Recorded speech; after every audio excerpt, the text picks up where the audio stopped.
orang-orang yang diuji dengan hal yang seperti tadi, pejuang 2 garis biru, ya. Artinya pejuang untuk bisa hamil itu banyak sekali. Dan ada banyak penyikapan terhadap orang-orang yang punya permasalahan seperti itu. Contoh misalnya ya, ada teman saya, dia belum punya keturunan selama beberapa waktu dan kemudian dia tetap ya ujian pastilah ya, ada ujian pasti. Cuma dia berusaha untuk mengatasi ujian-ujian itu.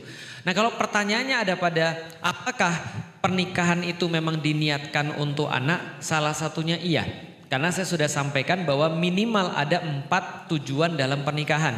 Yang pertama adalah mencari visi dan misi yang sudah saya jelasin tadi. Yang kedua adalah dia mencari sakinah. Yang kemudian yang keempat mencari adalah mawaddah. Yang ketiga mencari mawaddah. Yang keempat mencari rahmah. Nah salah satu bagian daripada rahmah itu adalah punya keturunan. Nah maka keturunan itu menjadi salah satu tujuan daripada pernikahan. Makanya ulama-ulama memperbolehkan adanya perceraian kalau andaikan itu tidak punya anak. Memperbolehkan tapi bukan mewajibkan. Jelas sampai di sini, tapi bukan mewajibkan. Ada beberapa teman-teman saya juga yang ketika dia sudah nggak punya anak, istrinya bilang, kalau memang sudah ke dokter, lantas sudah dilihat problematikanya misalnya ada pada istrinya dengan problematika fisiologis atau problematika yang bersifat psikologis gitu misalnya ya. Apapun problemnya. Maka kemudian istrinya ada yang teman saya juga minta suaminya untuk nikah lagi. Ada yang minta suaminya untuk nikah lagi. Kamu silakan nikah lagi karena kalau kamu memang mencari keturunan kamu boleh nikah lagi. Dan teman-teman saya yang disuruh nikah lagi tuh nggak mau nikah lagi. Padahal sudah disuruh. Nah tapi boleh nggak? Boleh, bisa difahami ya sampai di sini ya. Nah jadi ada juga yang memang karena mencari keturunan terus dia nikah lagi. Nah pertanyaan berikutnya, bagaimana caranya supaya kita itu bisa menerima dengan semua itu? Ketahui bahwa ujian-ujian semacam ini itu justru terjadi pada para nabi. Jadi Rasulullah juga diuji dengan hal yang sama. Anda bisa bayangkan di sebuah society, di sebuah komunitas masyarakat yang sangat jajing seperti orang-orang kafir Quraisy. Mereka cuma menghormati seseorang karena banyaknya anak atau banyaknya harta. Makanya di dalam Al-Quran coba lihat bagaimana kondisi masyarakat pada saat itu yang dilihat nasab, harta, anak. Mereka berbangga-bangga dengan anak, berbangga-bangga dengan nasab, berbangga-bangga dengan harta. Rasulullah itu almost perfect bagi mereka. Cuma satu hal yang dijadiin sebagai sindiran dan ejekan yang paling berat pada Rasulullah adalah bahwasanya Rasul tidak punya anak. Kenapa? Karena anak Rasul semuanya perempuan. Yang laki-lakinya semuanya meninggal. Dan itu dijadiin oleh masyarakat Quraisy pada saat itu untuk ngegoreng bahwasanya Rasulullah itu justru sial. Bayangin aja, punya anak meninggal, punya anak meninggal. Maka mereka ngejek Rasulullah. Maka Allah turunkan dengan ayat Inna syani'aka huwal abtar. Sesungguhnya orang-orang yang mengejek kamu, membenci kamu, menuduh kamu bahwasanya kamu tuh sial dan tidak disayang oleh Tuhan. Karena anak laki-lakimu meninggal semuanya, bahwa itulah orang-orang yang justru terputus daripada rahmat Allah. Jadi Allah katakan abtar artinya terputus dari keturunan. Terputus dari rahmat Allah dan terputus dari keturunan.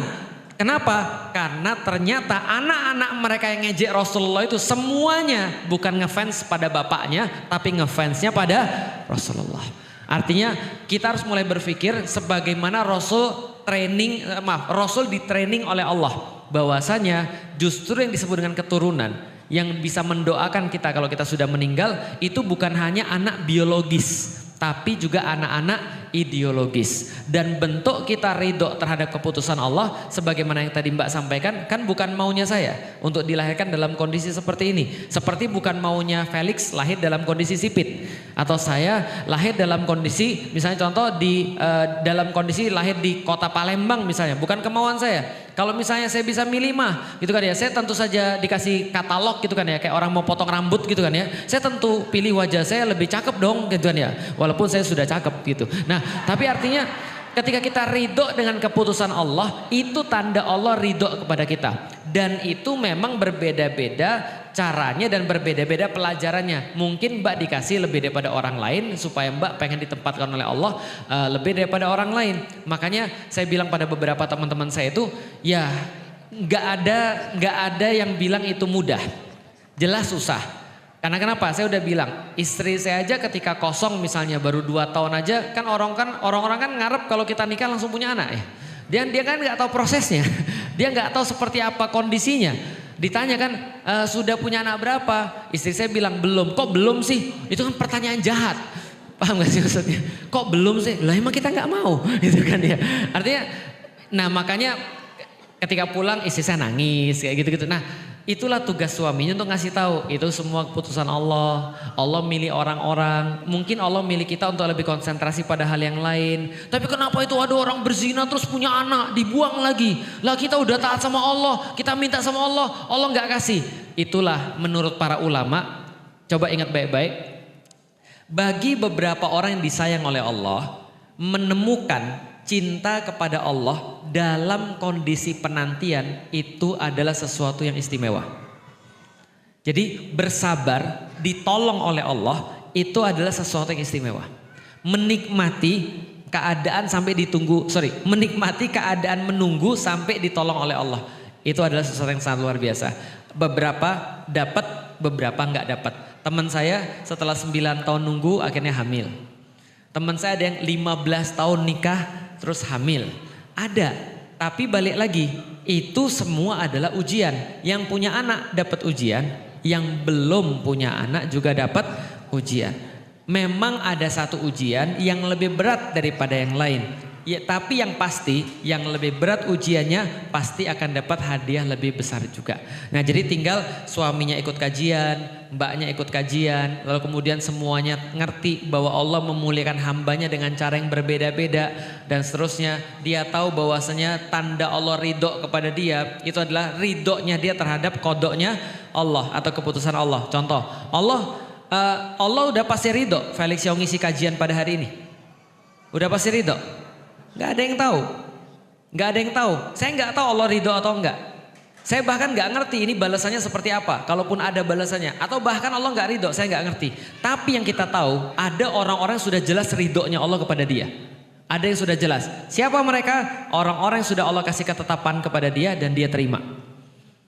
Itu Allah ridho sama dia. Lihat orang-orang di Palestina. Anak 4-4-nya meninggal. Suaminya meninggal juga. Apa yang dia doa pada Allah? Ya Allah, ambil sampai engkau ridho. Aku ridho ya Allah. Maka ridhonya dia itu sudah pasti ridhonya Allah. Jadi kira-kira itu adalah cara kita ngelihat orang ridho sama Allah ridho atau enggak sama kita. Wallahu a'lam bishawab. Baik. Jadi ada permasalahan. Misalnya contoh ketika terjadi sebuah pernikahan dari perempuan yang bilang aku sudah siap dan segala macam. Ini saya mau ajarin ya teman-teman sekalian. Pertama, laki-laki itu dia akan mendengar sesuatu lalu kemudian dia akan bayangin sesuatu itu. Nah, kalau saran saya, kalau teman-teman masih mau dalam pernikahan ini jangan pernah bilang kayak gitu sama suami. Contoh ya, aku tuh memang gak berarti bagi kamu misalnya ya. Aku tuh memang tahu bahwa aku tuh gak bagus bagi kamu. Aku sih udah siap. Jangan, itu justru jadi order buat dia, jadi perintah buat dia. Justru kalau kita sendiri kita harus tahu. Contoh misalnya ya. Kita pengen apa dalam pernikahan kita? Fokus aja ke situ. Betul. Nah itu zone namanya. Nah itu zone dari syaitan. Zone dari syaitan menandakan, jadi gini, syaitan tuh mau kita tuh downgrade. Syaitan itu mau kita gak pede dengan diri kita sendiri. Syaitan tuh mau kita putus asa. Nah artinya gini, kalau kita sudah mulai terucap bahwasanya iyalah aku tahu bahwasanya misal contoh aku tuh bukan yang terbaik buat kamu, aku tahu aku tuh banyak kekurangan, aku tahu aku tuh jelek dan segala. Nah itu yang kemudian nanti akan masuk ke kepala suaminya. Yang kita mau fokusin kan bukan itu. Nah saya kasih kalimat untuk mengganti. Jadi gini, aku berusaha untuk jadi yang terbaik buat kamu. Nah, itu bagus tuh. Jadi itu akan menjadi sebuah afirmasi pada diri kita, menjadi afirmasi juga pada diri dia. Seandainya memang ada yang seandainya dia memang ada perasaan bahwa kita itu kurang, setidaknya dia tahu bahwa kita berusaha untuk memperbaiki kekurangan-kekurangan kita. Andaikan aku bisa dibimbing sama kamu, aku siap. Itu lebih bagus tuh kata-kata kayak gitu. Jadi kita naruh sebuah harapan pada dia, bukan menjudge bahwa dia pasti benci sama kita. Bisa dipahami ya? Nah jadi laki-laki tuh nerima kata-kata tuh sama. Itu perintah, mau itu kata-kata positif, mau itu kata-kata negatif, itu perintah. Contoh ya, berapa banyak di antara kita sering ngomongin anak-anak dengan perkara-perkara yang kita khawatirkan. Ya enggak sih? Kita fokus pada perkara-perkara yang kita khawatirkan daripada fokus pada perkara-perkara yang kita mau untuk dia buat. Ibu taulah kamu tuh nggak pernah dengerin ngomongan ibu, lebih dengerin omongan temanmu daripada dengerin ngomongan ibu. Bukan sama suami kita juga begitu. Kamu tuh memang dari dulu lebih sayang sama teman-temanmu daripada sama aku. Ah, itu yang terjadi tuh. Paham gak sih maksudnya? Karena itu kalimat perintah. Nah, coba diganti kalimatnya dengan sesuatu yang lebih baik. Lihat bagaimana Bunda Hajar ketika ditinggal sama Nabi Ibrahim. Lebih berat daripada kita pastinya kan ya. Bunda Hajar nanya, kok kamu pergi? Gitu kan ya.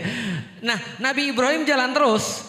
Lalu kemudian Bunda Hajar nanya lagi, kamu mau kemana? Nabi Ibrahim jalan terus. Karena Nabi Ibrahim gak mau jelasin kenapa dia pergi. Yang dia tahu kalau dia menjelaskan nanti dia sedih. Gitu kan ya. Maka dia jalan terus. Tapi lihat Bunda Hajar. Saking pintarnya beliau. Beliau ganti kata-katanya. Apa kata-kata beliau? Ibrahim, apa ini perintah Allah? Jelas ya. Yang awalnya tadi semuanya tentang diri saya. Kamu mau kemana? Kok kamu ninggalin aku? Kamu mau pergi kemana? Kok kamu ninggalin aku? Tentang aku. Dia ganti menuju kepada Allah. Apakah ini perintah Allah? Maka Ibrahim balik badan dan berkata, iya, gak mungkin saya ninggalin kamu kalau bukan karena perintah Allah. Maka kita fokus pada sesuatu yang pengen kita wujudkan. Kayak tadi misalnya, contoh misalnya gini, Bang misalnya, ya kita kan senantiasa berusaha jadi yang terbaik ya. Kira-kira menurut Abang apa yang harus saya ubah? Atau saya harus lebih apa ketika dalam rumah tangga supaya Abang lebih ridho. Nah ini memang harus dilatih omongan-omongan kayak gini. Karena kita itu orang Indonesia gak dibiasakan tuh kayak gitu. Dan kita tuh merasa malu ketika harus ngomong kayak gitu. Berapa banyak di antara kita yang anaknya berani ngomong sayang ke orang tuanya. Anak saya juga masih malu. Gitu. Tapi kan kita latih terus. Assalamualaikum ayah, Abi kangen lo sama ayah. Ayah kangen gak sama Abi? Enggak. Ya udah nggak apa-apa, tapi kita biasain bahwa kita sebagai orang tua itu nggak merasa canggung ketika ngomong sayang, ketika ngomong kangen dan segala macam, ketika ngomong makasih ya dan segala macam. Nah itu nanti akan menjadi pembelajaran bagi anak-anak. Kalau sama anak-anaknya sudah pasti begitu, sama suami itu harus lebih nggak usah malu lagi. Lah jadi gini loh, gimana ya suami itu punya hak yang paling tinggi terhadap istrinya, paham ya? Yang bahkan orang tuanya nggak dikasih, itu dikasih ke suaminya, benar nggak? Orang tua cewek itu nggak boleh ngelihat anak perempuannya telanjang, paham ya? Nggak boleh, aurat. Tapi laki-laki boleh nggak lihat istrinya telanjang? Artinya malunya apa lagi gitu maksudnya? Orang kita itu sama suami istri nggak boleh malu. Nah, termasuk pada perkataan-perkataan tadi ya positif aja. Coba nanti di list kata-kata yang sering saya ucapkan misalnya itu kan. Ini coba ganti ke yang lain. Yang jelas jangan karena gini, mengatakan perkara-perkara seperti tadi pertama akan membuat laki-laki akan fokus pada perkara-perkara itu. Yang kedua menjadikan kita sebagai victim terus-menerus. Paham ya? Menjadikan kita sebagai victim terus-menerus. Dan kita jangan terlalu sering menjadikan diri kita sebagai victim, sebagai korban. Bisa dipahami ya? Jadi kira-kira gitu. Jadi coba diganti kata-katanya. Insya Allah bagus.